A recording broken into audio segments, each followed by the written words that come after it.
Well, here now are Camilla Tominey and Mark Stevens. And it was unprecedented. None of us have ever seen anything like that before. No. Should we have seen it? This is the question now that people are asking, not just, I think, at home, but behind palace gates.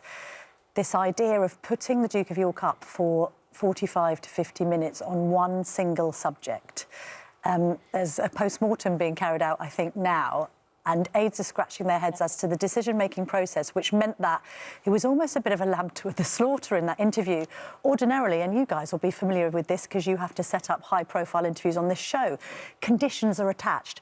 Well, you're allowed one question of Virginia Roberts, but I also want you to talk about his charitable work, his initiatives for the palace, and his relationship with his daughters, for instance, as part of a package. For this, it was just, you ask whatever you like, and it left him terribly exposed. So how has that been allowed to happen, then? Well, I think the impetus from the private office, the Duke's private office, was that they wanted to not make it too cosy and to make it rigorous so that no one could accuse them of a cop-out and of not facing the allegations head-on. Let's not forget the original intention of this was to move the narrative in a different direction.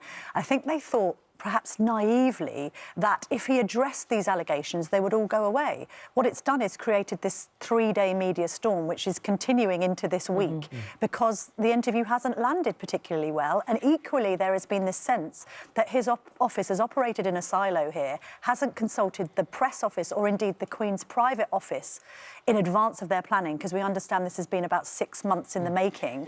And so now there's this sense the Queen was aware of the interviewing having taken place, but in no part of that Buckingham Palace statement that was issued at the weekend did they say that she had given it her blessing. Well, one of his PR advisors, Jason Stein, actually quit his job, allegedly because of the fact that this was against his advice. Yeah, so Jason used to be the special advisor to Amber Rudd, the former Home Secretary. He went over... He didn't actually get employed by the royal household in the end, but he went there in a capacity of somebody who could advise on how best to reputationally manage this situation. My understanding is his advice was put him up for a newspaper interview with the UK press and a US publication for his 60th birthday in February, have him address the allegations there as part of a wider chat to do with his birthday and his place in the royal family. Mark, would you, if you'd been his lawyer, would you have advised him to do this? No reputation management professional would have advised him to do this. The only circumstances in which you do it are if you've got detailed answers which completely exculpate you. So, for example, if he had been able to get the police records of where he was at a particular time, because, of course, he's surrounded by a security detail, if he could be able to say, look, here's the reports from the policemen, they say I was in Woking, not at Tramp nightclub, I've got a complete alibi. But we didn't get that. There must be police logs here. I mean, absolutely. We all have diaries. I can go back through my diaries and see where I was. And so then, but there must be official diaries, police diaries, his own engagement diaries that will surely show where he was with exactly right. And of course the challenge is that he admits that he was at Jeffrey Epstein's house in New York, he was at Ghislaine Maxwell's house in London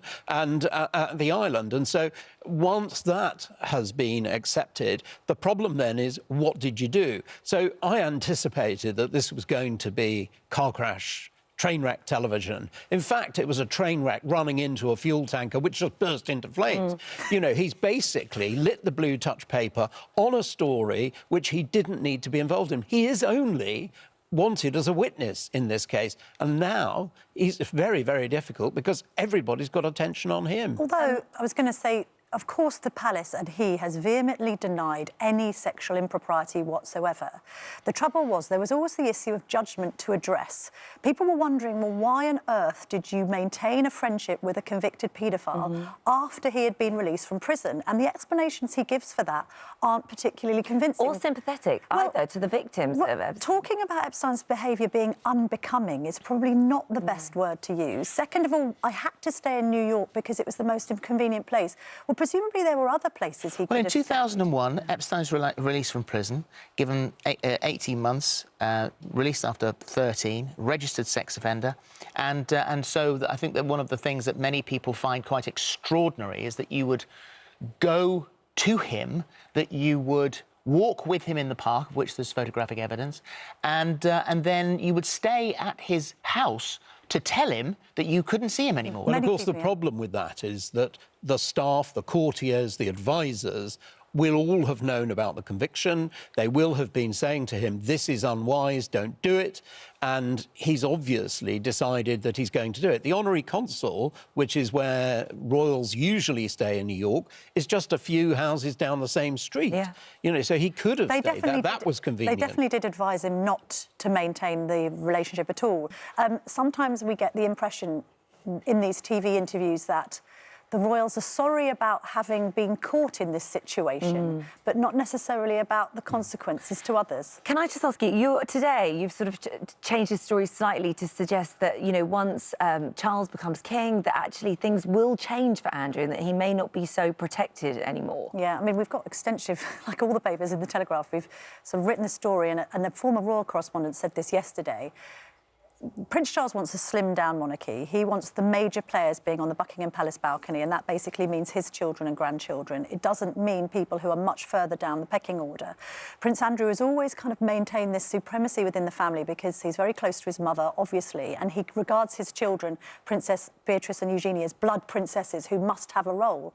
But every time he's been put back in his box, effectively, particularly by Prince Charles's side of the staff, who are saying, no, there isn't a role for you and your daughters moving forward because the issue has changed. So people are asking themselves, when Charles does take the throne, is this going to make Prince Andrew's position in public royal life a little bit more untenable? Okay. All right, well, we can also talk to former Royal Protection Officer Di Davies. Di, thank you for joining us this morning. You've gone quite strong with this. You think that this warrants a police investigation, don't you? Well, good morning. Yes, I did. And let me first and foremost say my thoughts are with the 35 to 40 victims on all this who didn't appear hardly to be mentioned on this documentary. So that's my first thought. The second thought is that anyone who has material evidence should actually come forward and give it to the appropriate authorities. That's also crucial. Now, Prince Andrew, like everybody else, is entitled to the fact that he is innocent of anything until proof says otherwise. But I do feel, having read some of the testimonies, there is a credible case why he should be interviewed. And if that evidence points to any criminality, then it should be under caution. That's all I'm saying. What other questions would you have asked Prince Andrew? I don't think you've got long enough for me to mention all the questions. I think Emily did a fantastic job, but she's not a police officer. Why did he choose to stay there for 4 days when perfectly proper down the road? He had 2 years to know that his friend, so-called, what else has he got on Prince Andrew? I wonder. All of this will come out, trust me. Would the protection officers, I mean, assuming that there would be a record as to whether or not he ever went to Tramp, because his protection officers would have been there with him? Absolutely so. I would have thought whether they kept minutiae records every day of where they went, I can't remember, and I don't think they probably would have. But they were very, very experienced officers. And he doesn't deny that he has been to Tramp. He doesn't say that he says he doesn't know where the bar is. Well, he wouldn't. Drinks would be provided for him, etc., etc. You know, there's about 20 key areas where I would have pressed him a lot harder in terms of the Mews, the New York, and indeed on the island. So there's many, many questions unanswered. There may be answers, I don't know, but I merely tell you, as somebody who's now spent half a century investigating a wide variety of crimes at home and abroad, I still have a lot of questions I would like to put to him. Thank you very much, Di. Just a final question for you, Mark. Do you think they have completely lost the narrative over this? They have. The whole thing about the royal family never responding, never replying, gives them some measure of control. Now we're left in a position where he's effectively unveiled his private life to a journalist, and if he's prepared to speak to a journalist, it's really difficult for him not to stand and give evidence on oath in America to the lawyers and also to the FBI. Despite having diplomatic immunity. Despite having diplomatic immunity, because the pressure from the public is going to say, well, you spoke to Emily Maitlis, why not the FBI? Yeah. Thank you. Thank you very much. Thank you very much. Right, all morning we've been running a poll asking whether Prince Andrew should retire from the royal front line. Well, we'll show you the results now. Wow. 81% say yes, 19% currently say no. Not looking good, is it? No.